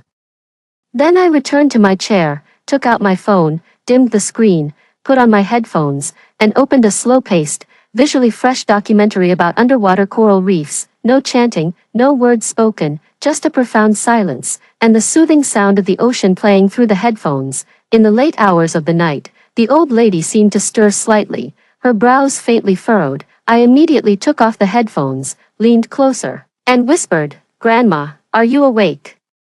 Would you like some water, or maybe some porridge?" The old woman slowly opened her eyes a slit, her gaze slightly hazy and bewildered, as if unfocused. I lifted the bowl of warm porridge, scooped up a small amount with the spoon, and brought it to her lips, speaking in a soft, gentle voice. "Grandma, have some millet porridge. I cooked it myself. It's soft and not too hot." She didn't resist. Slightly parting her lips and swallowing the small amount of warm porridge, her eyes remained closed.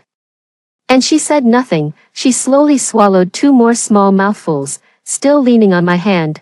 Then, her frown seemed to ease slightly, her breathing grew steadier, and she sank back into deep sleep. I set down the bowl and gently wiped her mouth with a warm, damp towel. The nurse watched from nearby, her eyes showing a hint of emotion. I sat back in my chair, gazing at the elderly woman's serene sleeping face, and felt an inexplicable sense of calm. Outside the window, the city lights never ceased burning through the night. In the ward, only the steady beeping of medical equipment and a faint aroma of rice lingered.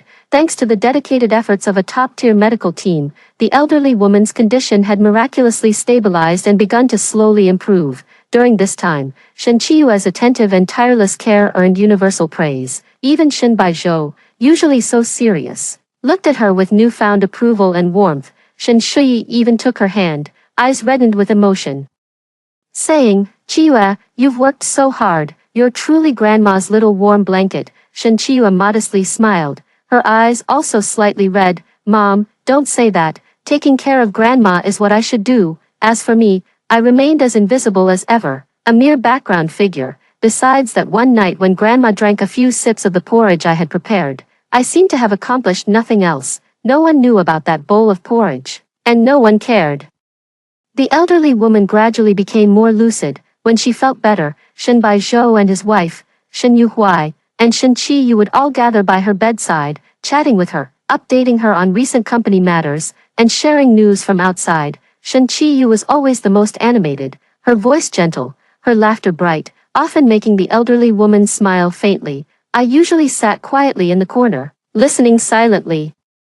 Only when the elderly woman's gaze occasionally swept over me would I smile at her. Once, the ward was left with only me and the nurse. The elderly woman lay propped up in her bed, her spirits still fairly good, gazing at the bright sunlight outside the window. She suddenly spoke, her voice still weak. "How's that potted oxypetalum doing? Is it all right?" I was startled for a moment, then realized what she meant. "It's doing great. I went back to the old house just a couple of days ago, and it sprouted lots of new leaves. So lively now. Auntie takes really good care of it." The old woman nodded slightly, fell silent for a while, then whispered again, "That porridge that night was really delicious." I laughed. "I'm glad you like it. It's just a little millet, nothing else added. The old lady turned her head, her cloudy but still sharp eyes staring at me for a long time. Child, she said slowly, you're like this millet porridge, huh? I didn't understand.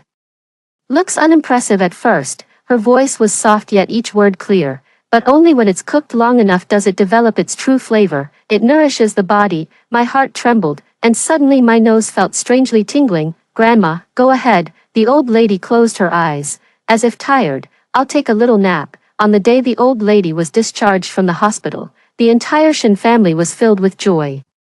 She was brought back to the small courtyard of the ancestral home to recuperate. Shen Baizhou had arranged the best family doctor and nursing team. A serious illness seemed to have made the old lady see through many things. She no longer concerned herself with the company's specific affairs, spending most of her time resting quietly in the small courtyard, tending to flowers and plants, or reading books. Shen Qiyu remained the most attentive one, bustling about, showing great care and concern, and constantly bringing the old lady various expensive tonics and delicacies in different forms. The old lady always smiled at her kindly, accepting her kindness and praising her for being filial. As for me, she was much more indifferent. When I visited her, she would just have me sit beside her, occasionally asking a few casual questions, like, what novel have you been reading lately, or, what level have you reached in your game?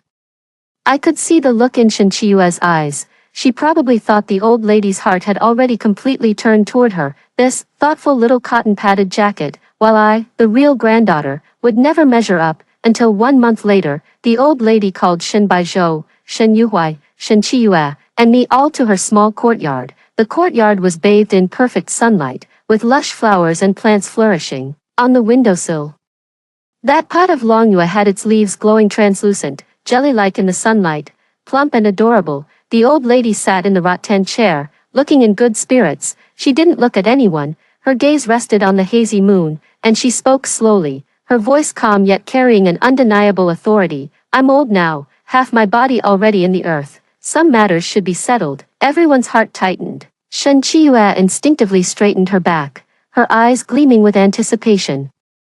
The old lady's gaze swept over us, finally settling on Shen Baizhou. Baizhou, I'm at ease with you at the helm of the Shen family enterprise. Yu Huai, she said, turning to Shen Yu Huai, her eyes filled with expectation and a hint of sternness. You're a promising young man, keep honing yourself.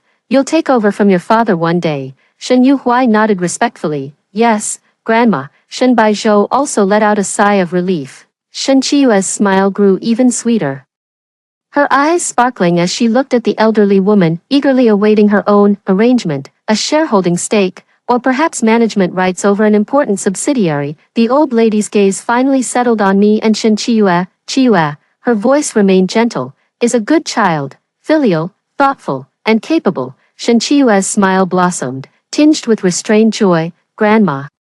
So, the old lady suddenly changed tone, her gaze growing profound. Grandma has prepared a dowry for you, that large apartment in the city center, and a sum of money transferred into a trust fund, enough to ensure you'll never want for anything, and live comfortably for the rest of your life. Shen Qiyue's smile instantly froze on her face. A dowry, not a share. Not entering the core of the group, her face gradually turned pale, her lips trembling slightly as she stared at the old lady in disbelief. Shen Baizhou and Shen Yuhuai also showed expressions of surprise, but the old lady no longer looked at her, her gaze calmly turning toward me. My heart was in my throat. Tan Yen, Grandma, you, the old lady said, looking at me with a complex expression, awareness, helplessness, and a hint of something I couldn't quite understand, a kind of trust. I know, even if I gave you mountains of gold and silver, you'd still find them too heavy and not worth the trouble. Managing a company for you would be like killing you.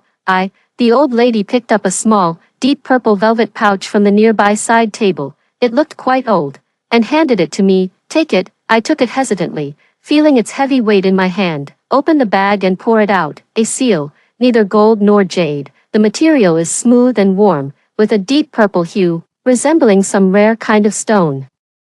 The top of the seal is carved with ancient, simple cloud patterns, while the bottom bears intricate seal script characters. Anlin, this is. Shen Baizhou suddenly stood up, his face turning pale, his voice trembling. Mom, that Anlin seal, how did you? Shen Yuhuai's pupils suddenly contracted, his eyes fixed intently on the seal in my hand. his face showing for the first time an unmistakable shock. Shen Qiyu was even more stunned. As if struck by lightning, her fists clenching tightly. Fingernails digging deeply into her palms, her eyes filled with shock, helplessness, and venom. Anlin Trust, the old lady said, her voice not loud, yet it thundered in everyone's ears. With this seal in your possession, you become the sole, unchangeable trustee of Anlin Trust. The trust's returns are enough for you to live comfortably for 10 lifetimes. The principal and operations are managed by professional teams. No need for you to worry about a thing, Anlin Trust. I vaguely heard this name mentioned once or twice during the highly secretive conversations between Shen Yuhuai and Shen Baizhou. It was the true foundation and essence of the Shen family, an enormous, independent fund pool existing beyond the Shen group, rumored to have been established single-handedly by the matriarch. It served as the Shen family's final retreat and guarantee. Its status even subtly surpassed that of the Shen group itself, trustee, sole, unchangeable. This means no matter how turbulent the future of the Shen group may become, whether it collapses or goes bankrupt, so long as Anlin Trust exists, I can just lie back and collect money, true, worry-free, ultimate lie flat. The matriarch looked at my stunned, dazed face and slowly said, "Little one, you wanted to be a lazy fish, didn't you? Grandma will build you a sea. With this sea, you can be as lazy as you want." The courtyard fell utterly silent. Only the faint rustling of the wind brushing through the grass and flowers, sunlight filters through the gaps in the leaves, falling onto the deep purple seal in my palm, warm yet slightly cool. Holding it, I feel as though I'm grasping a heavy, tranquil sea. Shen Qiyu finally can't hold back, crying out with a trembling voice, "Grandma, why, what did I do wrong? I've taken such good care of you. What has she done? She just lies there. How dare she?" "Qiyu," Shen Baizhou shouted sharply. His voice laced with disbelief and shock as he stared at the elderly woman. "Mom, isn't this too hasty? Tan Yen, she doesn't even understand any of this. The Anlin Trust, she doesn't need to understand." The old lady's voice suddenly rose, carrying the sharp authority of long-standing power. Her piercing gaze swept over Shen Baizhou and Shen Qiyu. "Precisely because she doesn't understand. Precisely because she doesn't care. Precisely because she only wants to live her quiet life." Her gaze finally settled on me, weary and knowing, as if she had seen through the very fabric of the world. "The Anlin Trust is the root of the Shen family, and our last lifeline. I wouldn't trust it to a clever person who's clawed their way to the helm, someone who'd steer the ship toward their own destination, only when entrusted to someone who simply wants to lie on the deck basking in the sun, utterly unconcerned about where the ship is headed. Can this vessel truly be at peace, this ship?" She said, each word sharp and resolute. "Can only be guarded by someone who truly doesn't care about it. Only then can it be kept from capsizing." She looked at Shen Qiyu, whose face was pale and trembling, her tone softening slightly but still carrying an unyielding determination. "Qiyu, you're good, but your heart is too vast, too wild. Your dowry is more than enough to secure your fortune for life. Live your own life well. Don't dwell on things you shouldn't." She turned back to Shen Baizhou and Shen Yuhuai. "This seal, I've given it to Tan Yen. It belongs to her. Don't you two even think about it. You both know the rules of Anlin Trust." Shen Baizhou opened his mouth, but under his grandmother's sharp gaze, he eventually lowered his head in defeat. "Yes, mother." Shen Yuhuai's eyes flickered between me and the seal, then settled into a deep, complex expression, perhaps even a hint of relief. He gave a slight nod. "I understand, Grandma." Shen Qiyu covered her face and sobbed as she rushed out of the courtyard. The sunlight remained bright and warm. The old lady, seemingly drained of energy, leaned wearily back in her wicker chair, closed her eyes, and waved her hand. "All of you, leave. Tan Yen, stay." Shen Baizhou and Shen Yuhuai quietly retreated, their hearts heavy with mixed emotions. The courtyard was left with only the two of us. I held the warm, smooth seal, my palms growing hot, my heart churning like a stormy sea. "Grandma, my throat was dry. It's too heavy." The old woman opened her eyes, looking at me with an unusually clear gaze, even a hint of mischievous amusement in her eyes. Nowhere near the exhaustion she'd shown just moments ago. "Foolish girl," she whispered, a touch of pride in her voice. "Do you really think I'm senile, or that I'm dying?" "Me, the illness," the old lady said slowly, like a child who just pulled off a prank. 7 parts real, 3 parts acted. I was completely stunned. If I didn't do it this way, how could I see people's true hearts? The old lady's eyes sharpened. Chiue, that girl, has a crooked mind. When I was ill, she showed filial piety in her eyes, but also calculation. She thinks she's hiding it well. Humph, I've eaten more salt than she's eaten rice. Bai Zhou and Yu Huai, both of them have only one thing in mind, great ship. If the Anlin Trust is entrusted to them, it will inevitably be absorbed as fuel or used as a pawn in power struggles. But you, she looked at me, her expression softening, you truly don't care. Even if you were given mountains of gold and silver, you'd still just want to lie around basking in the sun. Only in your hands can the Anlin Trust truly be calm and peaceful, becoming a genuine talisman for future generations of the Shen family, because you simply don't bother to scheme over it. She patted my wrist lightly. Take it, this is your grandmother's lazy fish permit. From now on, no matter what happens, whether the sky falls or not, the trust will hold it up for you. You can lie down, sit, or crawl, whichever you prefer. Grandma, my eyes stung, and I didn't know what to say. All along, this entire situation had been under the old lady's control. My apathy, my don't care attitude, these were precisely the qualities she found most reliable. All right, the old lady closed her eyes again, a faint smile playing on her lips. Don't be so sentimental, go on, get out of here. I'm going to sunbathe.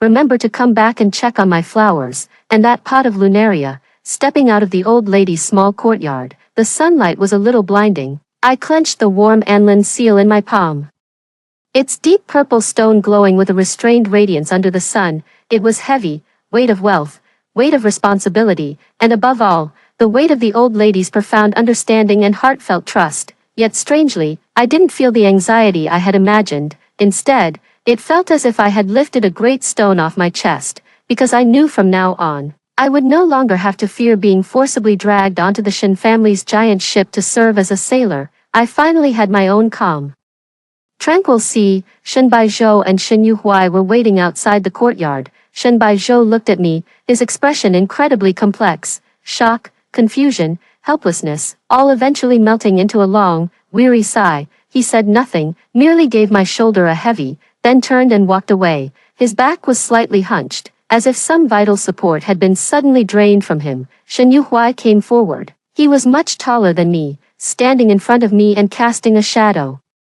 He looked down at me, not at my face, but at my tightly clenched hands. In those deep eyes swirled countless emotions, scrutiny, probing, a hint of resentment, finally settling into an odd calm and resignation. Congratulations, he said, his voice slightly hoarse. Thank you, big brother, I replied, meeting his gaze without flinching. Anlin Trust. He paused, as if choosing his words carefully. It's important. I hope you can take good care of it, brother. Don't worry. I opened my palm, revealing the deep purple seal, sunlight dancing across its ancient cloud patterns. I'm not interested in sailing, I just like lying on the deck. I'll take good care of this anchor. Shen Yuhuai stared at my candid, even slightly lazy expression, silent for a few seconds, before the corner of his mouth twitched upward. Extremely rare, almost imperceptible. It was probably a resigned, wry smile. If you need anything, find me, he said, then turned and walked away.